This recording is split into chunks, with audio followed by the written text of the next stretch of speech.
Coucou tout le monde, j'espère que ça va. On se retrouve pour une vidéo nouveauté parfum de ces derniers mois. Dior, j'adore l'or. Donc le nouveau parfum de chez Dior, créé par Francis Kurkdjian. C'est un floral blanc frais. Il contient du jasmin, de la fleur d'oranger, du muguet, de la violette et de la rose. Il a une très belle ouverture, d'ailleurs c'est le j'adore que je préfère, je trouve que c'est le plus intéressant et il a toute une évolution. Ce n'est pas un parfum linéaire. Au début il est super, mieux que l'original. Quand le parfum sèche au bout d'un moment, je sens Alien de chez Mugler. Donc c'est un jasmin propre. Et c'est vraiment l'odeur d'Alien de chez Mugler.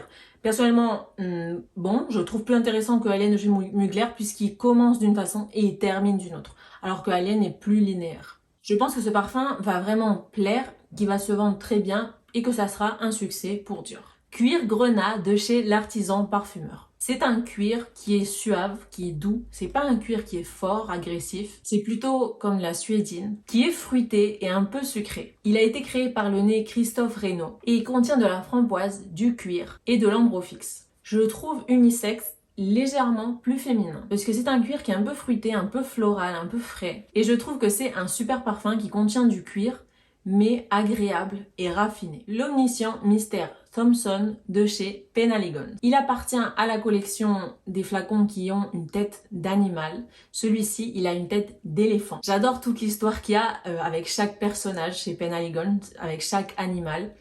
Et celui-ci, c'est un parfum qui contient de la vanille, de l'iris et qui est poudré. Personnellement, tout ce que j'aime, et effectivement, j'ai beaucoup aimé ce parfum. On y retrouve de la lavande, de l'élémie, du poivre noir, du géranium, de la racine d'iris, de la vanille, du chêne et du sésame. C'est une vanille très unisexe et très plaisante si vous appréciez l'iris. Et si vous appréciez le parfum Dior Homme Intense, il est très similaire.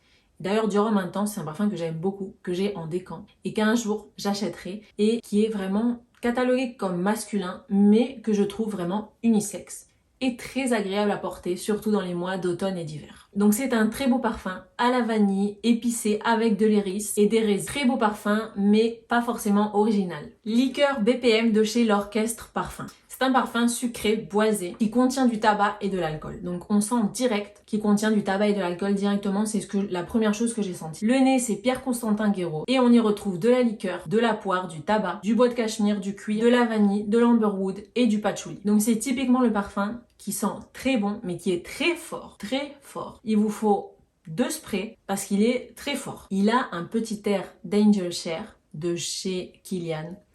Mais Angel Share est beaucoup plus doux, plus sucré, plus rond, il va plaire à plus de personnes alors que celui-ci est un peu plus agressif. Classe mais fort. Il faut aimer vraiment le tabac dans les parfums et cette note liquoreuse. Il a un très bon sillage et une très bonne durée. J'ai vraiment apprécié ce parfum. Calvin Klein My Euphoria. Moi je n'aime pas Euphoria, je trouve que cette version est meilleure mais je trouve qu'il a vraiment une odeur cheap, mais vraiment cheap, qui te rappelle les parfums des années 2000, genre les Britney Spears et genre ces parfums-là, mais ils sentent pas pareil que le Britney Spears, mais dans cette lignée, vous voyez, un parfum sucré et cheap, vraiment qui fait cheap et qui pour le coup n'est pas tellement cheap que ça. Mais bon, ça va, il sent pas mauvais, il est sucré, sexy, voilà, c'est un parfum qui va aussi pas mal plaire. Il est boisé, fruité et poudré. Il se compose de cassis, de sésame, d'orchidée, de tubéreuse, de bois de santal, de oud. Faudra m'expliquer où est le oud dans ce parfum. Et de bambou. Ce qu'on sent vraiment, c'est un parfum fruité, floral, sucré et très général. Rien de spécial et oui, il y a une touche de tubéreuse sucrée. Mais le oud, on le sent vraiment pas du tout. Par contre, si vous êtes fan de oud bien fort, qu'on sent vraiment cette fois-ci et qu'on sent vraiment énormément, on a le nouveau Amouage King Blue Opus 15. Donc c'est vraiment un parfum boisé qui se concentre sur le oud et le cuir. Il faut vraiment aimer le oud animal et bien fort. Par contre, il est qualitatif, mais personnellement, j'aime le oud, mais pas comme ça. Donc comme note, il a du cassis, de la mandarine, du poivre rose, de l'ambre, de l'encens, du oud, du chêne, du cuir, du patchouli et du bois de santal. Et ce qu'on va vraiment sentir dans ce parfum, c'est ces notes de fond.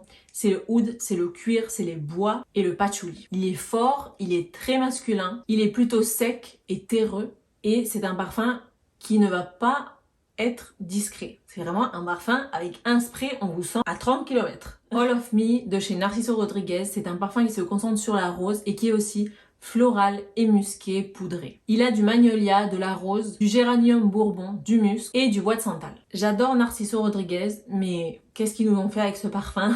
C'est un parfum qui sent bon, hein. Il sent bon, on sent vraiment cette rose. C'est une rose florale, musquée, mais encore un truc qui est ennuyant, qui n'est pas dans la lignée des autres Narciso Rodriguez, vraiment que j'aime beaucoup. Mais celui-ci, il est totalement différent. Bon, celui-ci et le Narciso Cristal aussi, totalement différent des autres parfums de la marque. Donc voilà, rien de transcendant. Il n'a rien à voir avec l'ADN des autres parfums de la marque. On ne sent pas cette qualité et cette originalité habituelle. Et c'est encore un parfum qui est très générique. Bulgari Passeggiata. C'est un floral musqué qui contient des notes fleuries et du musc. Oui, il sent bon, mais ce n'est rien d'extraordinaire, surtout pour ce prix-là auquel il est vendu. Je trouve que le prix est vraiment élevé pour la qualité de l'odeur. Encore une fois, il a un manque de personnalité incroyable. Il est très plaisant. Il a aussi un petit aspect fruité, donc c'est un fruité floral musqué, comme s'il avait un peu de framboise. Le nouveau parfum de Marly, Altaïr, qui a été lancé dans la collection plutôt masculine, mais bon, qu'on considère unisexe. Celui-ci, je ne l'ai pas senti. J'ai hâte de le sentir. Je sais pas quand est-ce que je le sentirai parce qu'ici, je peux pas le sentir. Il contient de la cannelle, de la bergamote, du cardamome, de la fleur d'oranger, de la vanille bourbon, de l'élémie, du praliné, du bois de gaillac, du musc et de l'ambroxane. Autant vous dire que je pense que ce parfum, je vais vraiment l'aimer puisque les notes, j'adore ces notes. Surtout la cannelle, la vanille bourbon, l'élémie, le praliné, le bois de gaillac, ça a l'air d'être magnifique, splendide. Et voilà, j'ai qu'une hâte, c'est d'aller le sentir. Donc ça doit être un parfum qui sent vraiment voilà la vanille bourbon, résineux, un peu boisé, tout ce que j'aime, donc une vanille épicée. Le nouveau Maison Crivelli Oud Stallion. Je ne l'ai pas encore senti non plus, mais ça a l'air d'être un oud animal, aussi fort que le hamouage. Je ne pense pas quand même. Moi, c'est une maison du Moyen-Orient, donc le oud et tout ça, c'est vraiment un autre niveau, puisqu'ils y sont vraiment très habitués et qu'ils l'apprécient particulièrement. Donc Oud Stallion, ça a l'air d'être un épicé chaud avec du cuir et du oud, qui contient de la noix de muscade, du cardamome, du safran, de l'osmanthus, du jasmin, de la rose de Turquie, du cuir, du oud, de la fève tonka, du patchouli et du cèdre. Donc voilà, d'après les notes, vraiment, on dirait vraiment que c'est un oud animal, mais qui est beaucoup plus mélangé, beaucoup plus portable que par exemple le hamouage, puisqu'il contient de la rose, du jasmin. Il a l'air aussi d'être épicé avec la noix de muscade, le safran, le cardamome. Il a l'air d'être pas mal masculin. Encore un nouveau La Vie est belle, et c'est La Vie est belle l'extrait. Franchement, j'en peux plus de ce parfum. Si vous suivez cette chaîne et vous voyez un peu mes vidéos, vous savez que je n'aime pas du tout La Vie est belle et que j'en peux plus, ils arrêtent pas de lancer des nouvelles versions de La Vie est belle. Stop, on passe à autre chose. Cette nouvelle version contient en plus de l'ambre et du oud. Ça doit être stylé de rajouter du oud dans les notes, mais on le sent vraiment pas du tout. Les nez, ce sont Anne Flippo et Dominique Ropion. On y retrouve des fruits rouges, de l'encens, de la bergamote, de la rose, de l'iris pallida et du oud. On sent l'iris, on sent l'ambre avec l'odeur typique de La Vie est belle. Donc La Vie est belle avec de l'ambre et de l'iris ajouté. Donc oui, il est mieux que l'original. Il est plus puissant, plus fort que l'original. Les nouveaux Aqua Allegoria Forte. On en a 3, donc on va commencer par Bosca Vanilla. Un parfum qui sent la vanille poudrée, boisée et un peu salée. Il contient de la bergamote, de l'eucalyptus, des notes solaires, de l'immortel, de l'absolu de vanille, du bois flotté et du musc. Il a un petit air du parfum que j'adore, bleu turquoise de chez Armani, puisque c'est une vanille salée. Mais voilà, c'est une vanille salée de designer. C'est une vanille salée beaucoup plus subtile, beaucoup moins forte, beaucoup moins complexe, beaucoup moins originale. Donc on sent plus la vanille, moins ce côté minéral, salé, boisé. Et il est aussi plus léger puisque c'est une Aqua Allegoria. Mais voilà, j'ai vraiment aimé ce parfum. C'est l'un des lancements que je serais sensible d'acheter, mais je ne vais pas l'acheter puisque celui que je veux, c'est bleu turquoise, mais je trouve que c'est quelque chose, une vanille de designer qui change des vanilles sucrées et florales qu'on a dans d'autres marques. Donc Guerlain, j'adore les vanilles qu'ils font, donc je trouve que c'est un parfum qui est très réussi et très agréable à porter quand on aime la vanille, mais une vanille qui n'est pas écœurante. On a aussi Oud Yuzu, qui se concentre sur le yuzu, donc qui est un agrume, qui contient du oud, donc il va avoir un côté boisé, et c'est un épicé frais un peu vert. Il contient du yuzu, du oud et du cèdre. Personnellement, je l'aime pas. Le yuzu, bon, on sent un côté frais, propre, d'agrumes. Le oud, encore une fois, est très léger. On le sent vraiment pas, on sent juste un petit côté boisé. C'est un parfum frais aux agrumes mais ennuyant, rien d'intéressant et rien, il sent pas spécialement bon je trouve.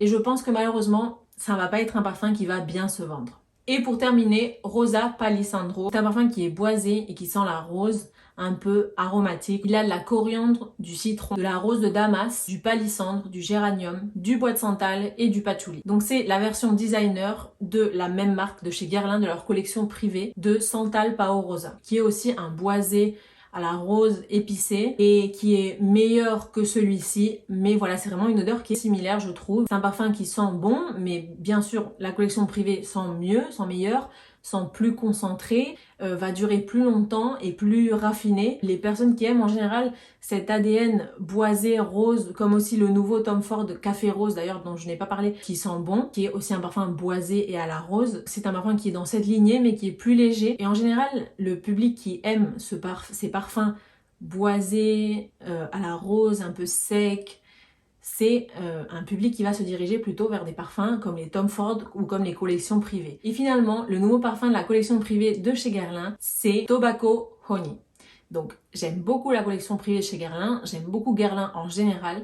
Ce parfum-ci, je ne l'ai pas encore senti, j'ai d'ailleurs très envie d'aller le sentir. Ils nous disent qu'il contient du tabac, de la vanille, du miel et qu'il est sucré. J'imagine aussi un parfum qui est ambré, un peu résineux. Il a du miel, du clou de girofle, de l'anis, je suis pas très fan de l'anis, du tabac, de la fève tonka, de la vanille, du sésame. Le sésame d'ailleurs c'est une nouvelle note qui est à la mode, je sais pas, ça fait plusieurs parfums où je vois qu'il y a du sésame, du oud et du bois de santal. Donc ça a l'air d'être un tabac mielleux épicé. S'il n'est pas trop mielleux, trop écœurant, chose que je ne crois pas parce que chez Guerlain, en général, les parfums ne sont pas écœurants, je pense que je vais aimer ce lancement. Ce que je me demande, c'est est-ce qu'il va être fort, est-ce qu'il va avoir un sillage puissant, une bonne durée, ou est-ce qu'il va être un peu plus doux, plus près de la peau. Et j'espère en tout cas que je pourrai retrouver cette qualité qu'on retrouve en général chez Guerlain. J'ai vraiment hâte d'aller l'essayer et je le ferai sûrement d'ici les prochaines semaines. Donc voilà, on arrive à la fin de cette vidéo. J'espère qu'elle vous aura plu. Si c'est le cas, n'hésitez pas à me mettre un like et à vous abonner. Et dites-moi s'il vous plaît en commentaire si vous avez déjà craqué pour un de ces nouveaux parfums ou il y en a un que vous avez déjà mis sur votre wishlist. Et quant à nous, on se retrouve dans une prochaine vidéo. Bye!